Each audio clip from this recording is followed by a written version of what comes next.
ele dá um dinheirinho para mim, então eu vou levar ele para o ministério. Irmãos, o ministério é coisa séria, é coisa de Deus. É Deus que separa o homem, é Deus que chama o homem, é Deus que capacita o homem, é Deus que dá dons aos homens. Então a gente não pode ter essa visão de que é Deus que tem que falar com o obreiro, é Deus que tem que falar com a pessoa tem que saber que o ministério não é coisa humana, ela é coisa divina. Então nós precisamos entender isso aí. Vamos lá. Terceiro, uma epístola da prisão. Eu estava pensando nisso aqui, eu vou comentar algo interessante. A epístola foi escrita no período em que Paulo se encontrava preso em Roma. Ele se identifica como o prisioneiro de Jesus Cristo. Efésios 3:1, você pode ver lá. Irmão Lu, olha lá sua mãe lá. Ô glória. Deus abençoe, em nome de Jesus. Prisioneiro de Jesus Cristo. Efésios 3:1. O preso do Senhor. Efésios 4:1. E o embaixador em cadeias. Então, os irmãos estão ouvindo bem aí, né? Estão todos ouvindo bem aí. Isso indica que era uma carta enviada do cárcere. Por essa razão, ela integra o rol das epístolas da prisão, redigida aos Efésios, aos Filipenses, aos Colossenses e a Filemon. Então você percebe que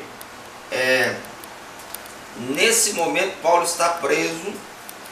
Ele teve duas, fora outras que não são tão, entre aspas, relevantes, mas ele tem algumas prisões mais relevantes. Uma delas é essa, que ele passa por uma prisão domiciliar, onde ali ele começa a escrever. Ele não somente ele prega, mas ele também escreve. Irmãos, o cristão ele precisa ter estratégias. Por exemplo, na prisão não dava para ele pregar nas praças, entrar na sinagoga, mas ele não deixa de fazer aquilo que Deus chamou ele para fazer.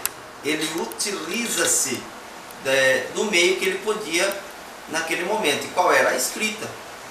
Ou seja, irmãos, a gente tem que ser maduro. A gente precisa ser maduro para entender que às vezes você vai ter que mudar de estratégia, entendeu? Às vezes eu vejo gente criticando agora os pastores de estar fazendo live, e isso é uma ignorância sem tamanho. Por quê? Por causa que nesse momento é hora de mudar a estratégia. Como diz o ditado, é o que tem para hoje. Então nós vamos fazer isso. Por quê? Por causa que o importante é que o evangelho seja pregado. Entendeu? Pessoas estão sendo edificadas, pessoas estão sendo salvas. Eu tive testemunho de pessoas sendo curadas. Então, às vezes, você vai para prisões que você precisa mudar a estratégia. Então, às vezes você precisa ter uma mente mais aberta para você identificar quais as estratégias que você precisa ter, pode ter, irá ter, tá bom? Então, não seja uma mente tão fechada que você não consegue entender certas coisas, entendeu? Por exemplo, Abacuque, Deus falou para Abacuque, eu não quero que você profetize, eu quero que você escreva. Então, o dom de Deus na sua vida, independente se vai ser na escrita, se vai ser na oratória, o importante é que ele seja feito. O próprio apóstolo Paulo diz, o importante é que o evangelho seja pregado. Então, às vezes nós ficamos brigando por coisas tão pequenas que esquecemos de valorizar coisas verdadeiramente relevantes. Então, ele escreveu da prisão, entendeu? As dificuldades também não podem impedir que o dom de Deus se manifeste na sua vida. Às vezes você não vai estar no ápice da alegria, da felicidade. Eu ouço crentes às vezes dizendo, hoje todo mundo quer ir, né?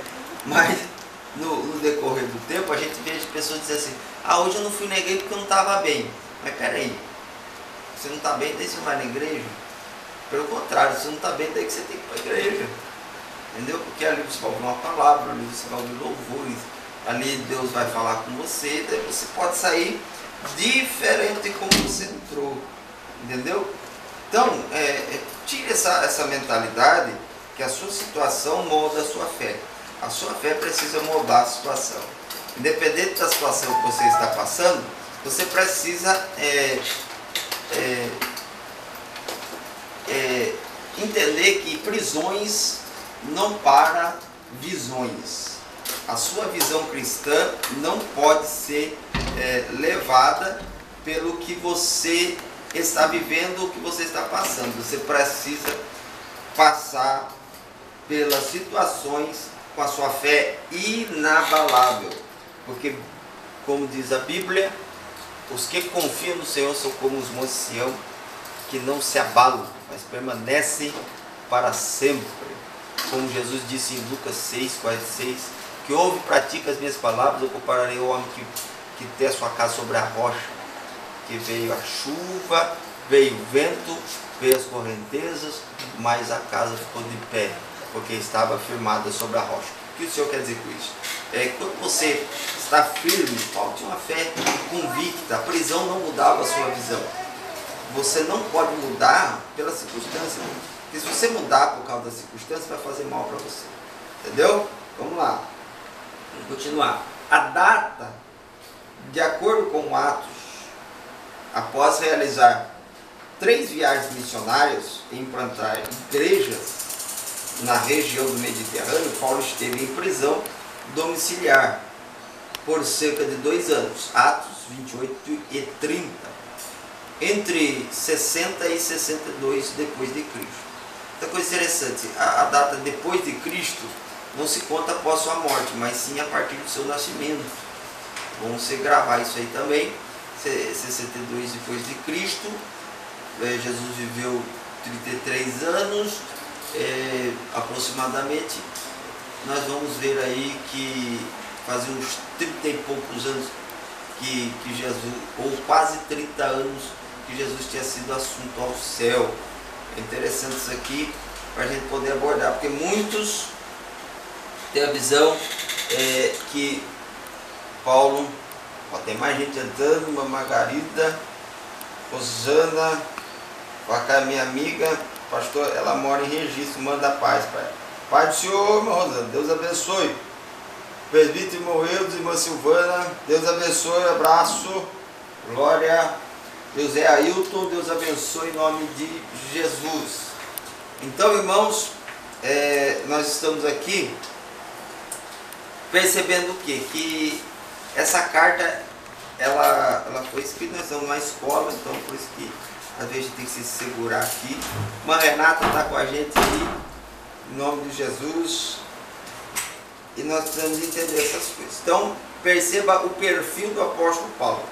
Nessa introdução que ele dá, só na sua saudação ele já fala muita coisa. Por exemplo, ele fala quem ele é, fala quem ele escolheu, ele fala de onde ele está, e tudo isso a gente pode perceber na sua carta aos Efésios.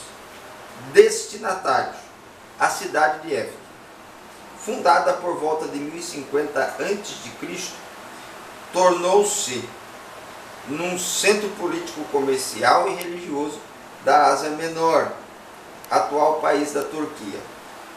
Era uma cidade litorânea cujo porto desaguava no mar Egeu, ou seja, era uma cidade comercial. Sua rua principal era pavimentada em mármore, com colunas trabalhadas em ambos os lados.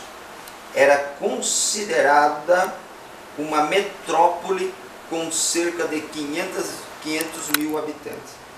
Tinha o maior anfiteatro do mundo, com capacidade para 25 mil espectadores. Próximo dali ficava o estádio com a pista de corridas e a arena onde ocorriam as lutas entre animais selvagens, como também entre homens e animais. Então você perceba que essa cidade não era uma cidade pobre, era uma cidade pavimentada, era uma cidade bem adornada, e era uma cidade que tinha uma estrutura humana muito forte, entendeu? Então o que nós vamos percebendo? Que ao passar do tempo, ao decorrer do tempo, a gente percebe que essa cidade ela foi abalada pelo poder do Evangelho. Eles tinham uma grande estrutura, mas estavam necessitados de Cristo. E mais para frente eu vou observar algo muito interessante com os irmãos, muito forte. E essa cidade toda embelezada, toda formosa, ela tinha, vamos lá para o subtópico 2, a religiosidade em Éfeso. A cidade abrigava o templo de Artemis, Diana, a deusa da fertilidade,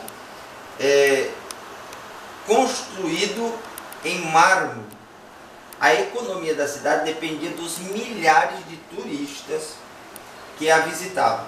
Sua maior fonte de renda era o comércio de nichos de prata vendidos no templo, razão pela qual seus moradores ficavam alarmados com a pregação de Paulo contra a idolatria. Atos 19, 27 ao 29. Então, em Éfeso havia o templo da deusa Artemis ou Diana, que significa e foi considerada uma das 7 maravilhas do mundo. E esse templo era o ponto comercial. Você percebe, irmãos, que é algo tão interessante a gente ver isso aí, tão extraordinário a gente perceber isso aí. Por quê? Porque ao percebermos isso, a gente vê que o centro do mundo não é as coisas materiais, mas sempre a financeira. Se você percebe que toda a igreja romana, ela faz o que? Ela coloca o seu templo na onde? No centro da cidade. Por quê? É uma estratégia que sempre atrai as pessoas. O centro, a religiosidade é o centro. Jerusalém, por exemplo, tinha o seu templo e era o centro de tudo. Então, a sua espiritualidade rege a sua parte terrena. E eles eram regidos por isso aqui. Era isso que regia eles. Não era a parte física ou financeira, mas sim a espiritual. E a espiritual que eles tinham trazia a parte financeira. Porque o ser humano, ele é espiritual, ele é composto de espírito e alma, e é composto de corpo. Então a parte espiritual dele é maior. O ser humano tem uma necessidade espiritual, e nós precisamos entender isso, que a parte espiritual nossa, ela é sumamente importante. Quando você está mal espiritualmente, você se torna mal fisicamente. Mas pastor, isso daqui é certo? Então não. Tanto é que o apóstolo Paulo pregou contra a idolatria. O que eu estou trazendo para os irmãos é que sempre a parte espiritual ela rege as coisas na terra, tanto a parte positiva quanto a parte negativa. E o que o senhor quer dizer com isso? Vamos dar uma lida aqui em Atos dos Apóstolos, capítulo 19, o versículo 27 ao versículo 29. Atos 19, 27 e 29. Vai achando aí, enquanto eu dou um oi para os irmãos aqui. Ô glória. Minha esposa está ali, ô glória. Está aqui também, viu, meu? Está ajudando a gente aí. Minha mamãe, essa mamãe, te amo. A irmã Conceição, lá de Itaoquinha. Deus abençoe. Olha lá, 27 ao 29, abre aí. Eu estou querendo fazer rápido hoje, irmãos. Mas porque a gente começou atrasado, então não vou fazer os irmãos ficar mais tempo só porque me atrasei. Diz assim: não somente há perigo de que a nossa profissão caia em descrédito, mas também que o próprio templo da grande deusa Diana seja estimado em nada, vindo a ser destruída a majestade daquela que toda a Ásia e o mundo veneram. 28. Ouvindo isso, encheram-se de ira e clamaram: grande é a Diana dos Efésios. 29. Logo toda a cidade se encheu de confusão. O povo arrebatou a Gaio e Aristarco, macedônios, companheiros de Paulo, e a uma correram ao teatro. Ei, você percebe o quê? Que ao lermos isso aqui, é algo extraordinário. Por quê? Por causa que você percebe o confrontamento a uma religião errada. E às vezes nós ouvimos as pessoas assim: política, religião não se discute. Se discute de uma maneira educada, de uma maneira correta, de uma maneira civilizada, nunca levando a violência, como aconteceu aqui, porque ao serem confrontados por Paulo e ao ver o grande crescimento que houve, né, na cidade de Éfeso do Evangelho e do cristianismo, nós percebemos que eles ficaram preocupados em perder aquela posição religiosa e espiritual que eles tinham. Então nós percebemos o quê? Que eles precisavam urgentemente fazer algo contra Paulo. Eles pegaram o povo e levantaram-se contra os cristãos. Mas aí eu penso, hoje nós vemos um ecumenismo entrando no nosso meio, e colocando pessoas: não, mas tudo, o importante é servir a Deus. Não, Deus deixou a sua palavra, e a Bíblia é a única regra de fé e prática do cristão. É ela que regimenta a vida cristã, não é a religiosidade, é a Bíblia, entendeu? Se a Bíblia é contra uma prática religiosa, a religião está errada e a Bíblia continua certa. Como a Bíblia mesmo diz: seja todo homem, seja Deus verdadeiro, todo homem mentiroso. A Bíblia, ela não contém a palavra de Deus, ela é a palavra de Deus.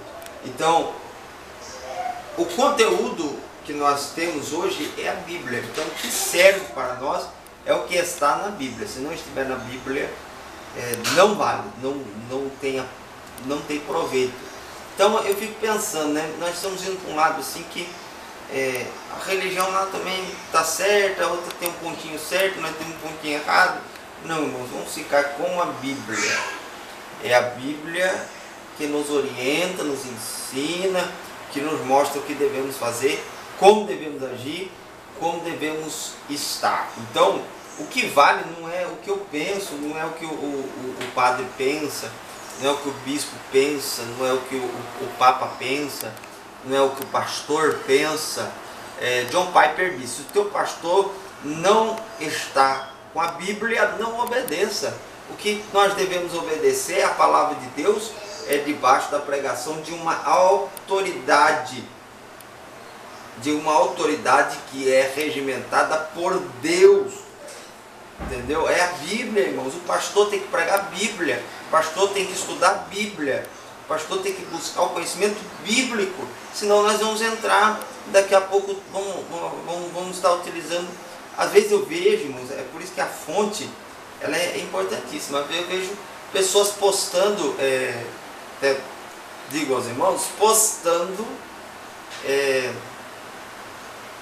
frases de espíritas de pessoas que não professam a mesma fé que nós, mas são bonzinhos, bom, de boa ação, fé está cheia. Que salva a gente é a palavra de Deus. É a palavra de Deus. Não é eu, pastor Daniel, que vai te salvar. Eu estou aqui para pregar a palavra. Nós precisamos pregar a palavra. E a palavra confronta o mundo. Se a palavra não confrontar o mundo, tem alguma coisa errada. O evangelho que não incomoda, se acomoda. Entendeu?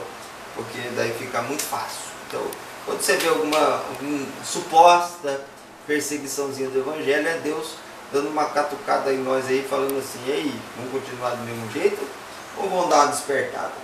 Exatamente, Cris. O manual do cristão é a Bíblia, porque é viva. A palavra de Deus diz em Hebreus 4:12, a palavra do Senhor é viva, verdadeira e eficaz, mas penetrante do que espada alguma dos dois gumes. Então, o que nós precisamos é ficar com a palavra. Irmão, se você tiver alguma pergunta, algum questionamento, você pode entrar aí, deixar sua pergunta, fique à vontade. Vamos lá. A saudação epistolar. A saudação é a mais breve dentre todos os escritos de Paulo. Ele se dirige aos santos e fiéis em Cristo Jesus. Santo, fiel.